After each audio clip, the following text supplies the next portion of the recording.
again, everyone, and welcome back to Reddit Aliens. I'm John, and thanks for being here. Great topic today, so let's go for it. Serious. What's the scariest paranormal thing that has ever happened to you? Please remember to like, share, and subscribe. So in my dreams, I was outside my grandma's house. She was dead when this happened. I saw her smiling creepily and standing near the door. Her hair was also weird, like here and there and sticking up too.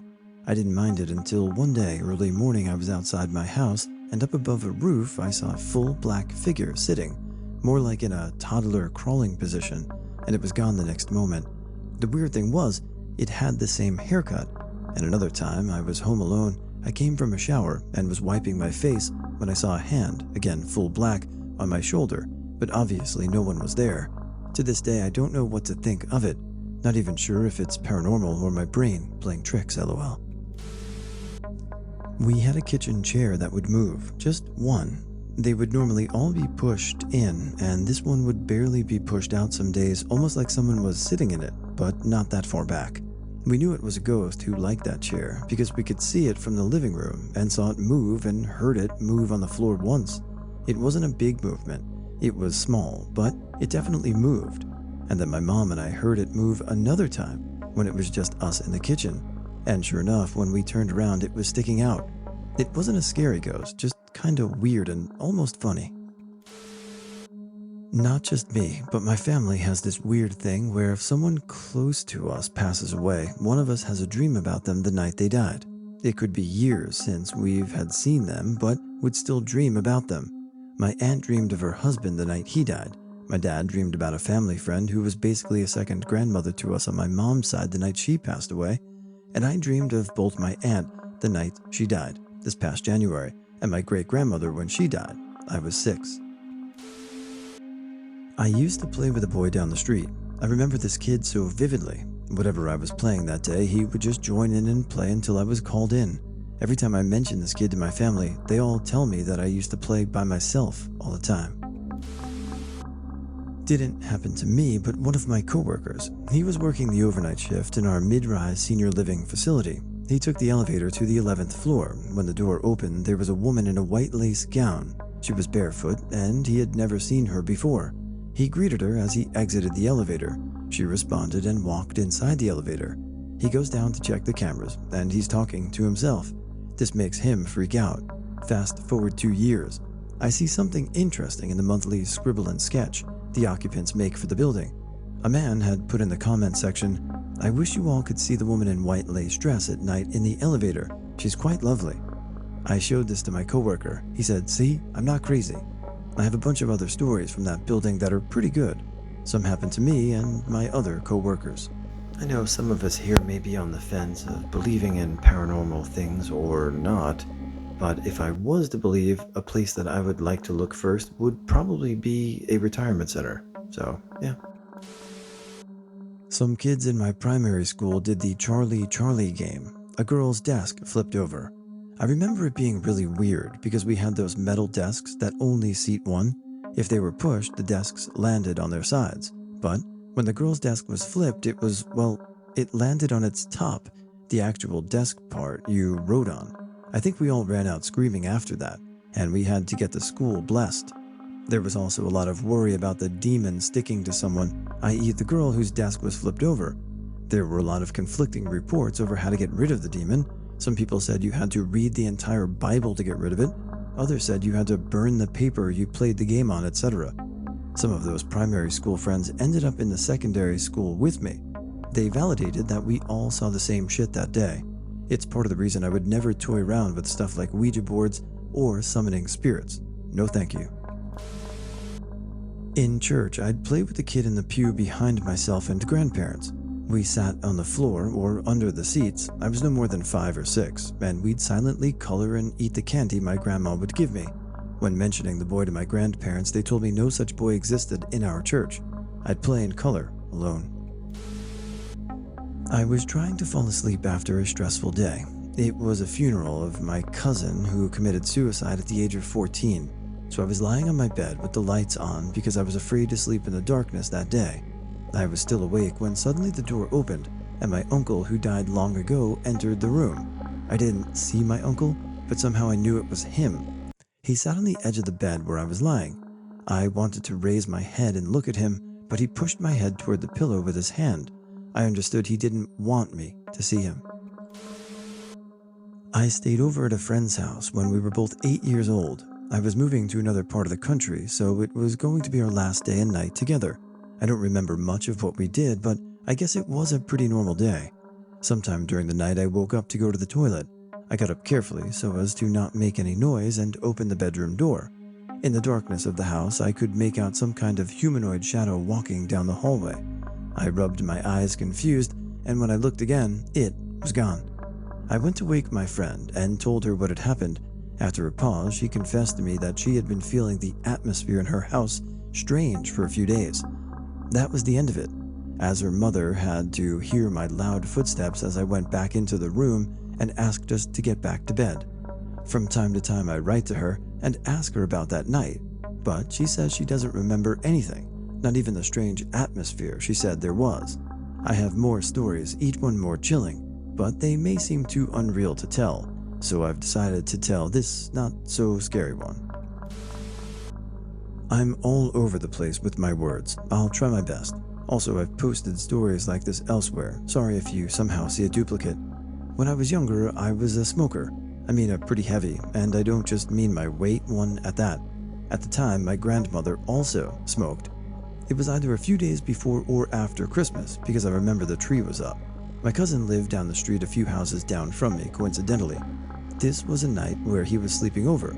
We would get to play on the PlayStation, which would be a great night, or so we thought. My grandparents were both sleeping at this point in time since it was pretty late. We both smoked, and my grandmother smoked Sonoma regular 100s. They were her favorite brand before she quit smoking. Well, my cousin and I had a brilliant idea to go upstairs while she was sleeping to nab ourselves a good old-fashioned cancer stick from her pack. We went up the stairs, being quiet like mice. When we reached the door, I pushed the door open. Of course, it was me to open the door, because it was my house he was staying at, right? Wonderful. Continuing on, I pushed open the door, trying to keep it quiet. As soon as that door swung open, a black figure jumped at us. It was like a real-life horror movie jump scare. We all love them, but this? F no. It made us both nearly crap ourselves. We bolted back down the stairs, ignoring the idea to stay quiet at this point. Once we were in another room away from the stairs altogether, we were both pale. We both saw it. It wasn't one of those times where one of us would see something. Whatever it was, it showed itself to both of us. That'll teach us to keep smoking and try to take a cigarette again. We dubbed what we saw the night the Christmas demon. Pretty creepy stuff. TL, DR. Cousin slept over one night, went to take a cigarette out of a sleeping relative's pack quietly, and a black figure jumped at us. I mean, this could be the best non-smoking ad ever, so good. You don't need to smoke. From 9 to 12, I was friends with that boy. Blonde hair, deep blue eyes, fair skin. We would climb trees, talk, laugh, run in the woods behind my grandparents' house, come to my 18th birthday. My parents no longer can forbid it, so I start to look for him and find his grandparents' phone number and ring them. I explain the situation. I was playing with their grandson as a child and would like to reconnect. He died while on holiday with them at 12 years old in 1990. I wasn't even born yet. Went to trip some haunted houses in the UK with a friend who brought a boo bear. That piece of shit would start talking while we would be asleep or giggle for no reason. We would find it in different places in the morning. Left on the couch, found by the door, or even in the bathtub once. I buried my baby brother 9 years ago. I was numb, just numb. I couldn't feel anything. I couldn't move. I couldn't breathe. I felt a finger brush my cheek and heard a familiar, comforting voice encouraging me when everyone left. I could feel them carry me by my waist and support me physically. They stayed with me that day, and I felt a loving, warm, reassuring touch multiple times. I recently talked about it with my aunt, who assured me that no one was with me that day. They could see me leaning toward something or talking to someone without anyone actually being there. Have this friend who her and her mom are very witchy-like. Her mom is one scary, scary woman. They had this extremely big and old expensive house. I went and stayed with them one summer, probably like 17 to 18. We get there, the house is wonderful. They're bringing us through all the rooms and get to this one room where they tell us never to open it. Like, come on. Fast forward a week, no one's gone in, but all the bathrooms in the house are being used, except for the one that's in this room, so I think nothing of it. Go in, get to the bathroom, and start taking a leak. Now, when I tell you I felt this absolute chilling thing grab my shoulder, and it was big, like felt fingers down the front of my chest while it's sitting on my shoulder big, I freeze. After what seemed like forever, I heard my name, clicked back to reality, finished my business, walked out.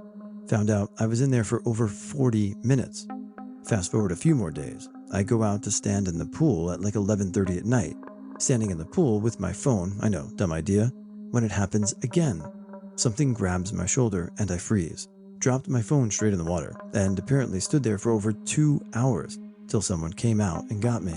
To this day, now almost 30, I still probably twice a year, not for hours at a time, but only a few minutes, it still happens. TLDR. Opened haunted room. Pretty sure I'm still being haunted 10 years later. I work as a kitchen porter in the top floor of a really old building, built around the early to mid-1800s. The kitchen is small compared to other restaurant kitchens, but it's big enough to store everything and have plenty of room. Our restaurant offers a service called Tipsy Tea, where we serve stuff you would normally get in a high tea, but in a bird cage that has 3 shelves to put on the plates of food. These cages are stored on the other side of the kitchen, hanging on hooks opposite to the area where I mainly work. We had a really busy rush come in, and afterwards it died down, so we were able to take a small breather before the next rush of dishes came up. I was in my area with my back to the cages, sorting out a few final things in the dishwasher, when I felt something hit my leg with hard force. I turned round and looked down, and one of the bird cages was laying on the floor. At first, I thought someone threw it at me to clean it, but nobody was in that area. The 2 chefs were in the walk-in fridge, which was beside my area, and the other KP was in the chef's area, which is again near my area. So the only way that cage could have been thrown at me was if someone or some paranormal force used extreme strength to lift the cage off its hooks and then launch it across the room to me. To say I was freaked out was an understatement, but since then a lot of strange things have been happening in this building. Marshville, North Carolina, 2008. My then girlfriend lived in a very secluded and rural area, and I lived about 45 minutes away. I drove county roads as much as I could to avoid highways, less traffic lights, stops, etc., and this was a daily drive for almost 2 years. I always took the same road and knew every inch of it by heart.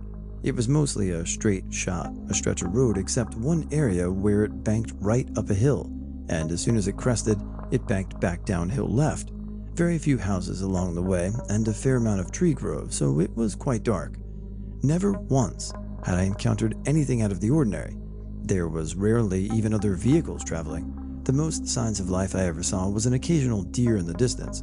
However, one late summer evening I was headed home around 2 a.m., cruising around 40 miles per hour down the same road, got to the hill, made the first bank to the top, and as I turned into the down bank, I saw it. A humanoid shape cloaked in shadows, no discerning features, and, oddly, my headlights barely illuminated it. This thing was just floating there, resembling how ink spreads through water. This was all I could make out before I realized I wouldn't be able to stop in time to avoid it. I white-knuckled the steering wheel, clenched my jaw, and squinted my eyes as I had no idea what I was about to mow down. At the moment, my bumper would have collided with solid matter. The black mass dissipated away. Yet I felt an ice-cold rush through the center of my car. My dashlights failed, but the throttle jerked in a sudden burst of acceleration. I didn't bother even glancing in the rearview mirror. I was frozen in disbelief of what I had encountered. The dashlights flicked back on, and I took the first available turn to bright lights of the highway. I sped into a gas station parking lot and pulled up under the pump overhang, basking in the warm fluorescent glow and trying to slow my heart rate. I immediately called my girlfriend to tell her what had happened, but didn't get an answer. I was relieved at first, thinking maybe my imagination had pulled one over on me and I didn't see anything at all. Saved me from sounding like a raving lunatic to her. So I went into the station to buy some smokes, convincing myself the dark really does play tricks, and wrote off the mishaps with my car as it was aged and flawed. But as I made my way back outside, my fear began to rekindle. From a distance, I noticed something on the front bumper, and as I got closer, I realized it was on the hood as well.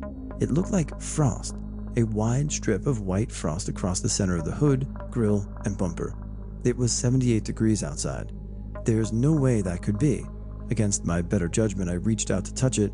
It was definitely cold, but more odd was that it was slimy. It melted into a goo substance as I felt it and stuck it to my fingertips as I pulled my hand away. I just stood there for a few minutes and watched as it melted, congealed, then slowly dripped down and off the car. I have no idea what any of it was, and for a long time I told myself it didn't happen, kept it to myself, and made up weird excuses to my girl and friends why I wouldn't drive that road anymore after midnight. A few years went by until one night I was drinking with a close friend and decided to spill the whole story. He explained to me that him and his family had lived in the area for years, and while what I experienced was shocking, it didn't surprise him in the least. He told me his parents and grandparents had shared similar stories, as they always just said, "Old Scratch was out tonight." Well, I mean, this could have a rational explanation. Night driving when you're tired and shadows take on different shapes from headlights. I don't know. The ice, goo, that's something that's unique, but I don't know. What do you guys think? Paranormal? Explainable? When my grandfather passed away a while back, all this stuff started happening that I could only connect to him. He loved cardinals, and some cardinals made a nest in a tree right near our house. A bunch of his favorite songs started coming on over the radio. We even started finding tools and stuff around the house that we never knew we had, which I connected to him since he was heavily into woodworking and carpentry. Just all these small things that could only be connected to him. I also get sleep paralysis sometimes, and every time it's like a paranormal experience. I can't find the words to describe it. You have to experience it to know what I'm talking about. Mine isn't too bad, and I'm not much of a believer in paranormal stuff, but I have one. I was running Spotlight for a musical at my college. The cats, where the lights were, ran across the room above the audience and stopped at the proscenium arch, which there was a door that led to the fly rail. Basically, the person running the flies never left the room and can't be seen by anyone. At the end of Act 1, I swore I saw something move in the cats. I was running Spot for the audience, but chalked it up to a big set moving and catching my eye. Then, I hear over my headset my SM say, "Hey, fly op, is that you and the cats?" In the background, I heard the light board op say, "You saw that too?" Suddenly a loud screech came through our headsets, and they stopped working right. I was shaking so bad my spotlights were not still after that, LOL. I get backstage after that act and find out everyone in the booth saw someone move in the cats, as well as our customers in the audience. We sent people to look but saw nothing. I felt terrible for the fly-up. He was terrified but couldn't leave. That night, I had a nightmare someone was chasing me in the cats. Worst part was, I was the student worker for the lighting shop, meaning I spent a lot of time alone up there working, which used to be fine until that day. My last day I worked as fast as possible to get my stuff done so I could get out of there. 7th grade, and I had a dollar bill in my transparent pencil pouch that was in my school folder, and I was going to use it in the candy machine, except it disappeared. I opened my folder to get a pencil, looked at the pouch, and it just wasn't there at all. And it didn't get taken or lost, since I had to open the zipper on that pouch to get the pencil, and I saw it at the end of the previous class when I put my pencil in the pouch and obviously zipped it up. But that's not the paranormal part. Middle of class, I had to get another something out of the pouch, and it was there again, in all its folded cash glory. I was confused, but happy that it was back. Went through the rest of class, and at the end opened my folder to put the things away, and the dollar was gone. I know, I had seen it after it left, and that it was definitely back before it left again. But I have no idea what happened. I either hallucinated it in the middle of class for 12 seconds, or it flipped dimensions out, back, and out again. Or I did. One of the weird things in my life is seeing something exactly where I left it, come back to it, gone, and never returning. Has happened multiple times since then. I kinda hope, if it is me flipping, if that I flipped into the good dimension during all those.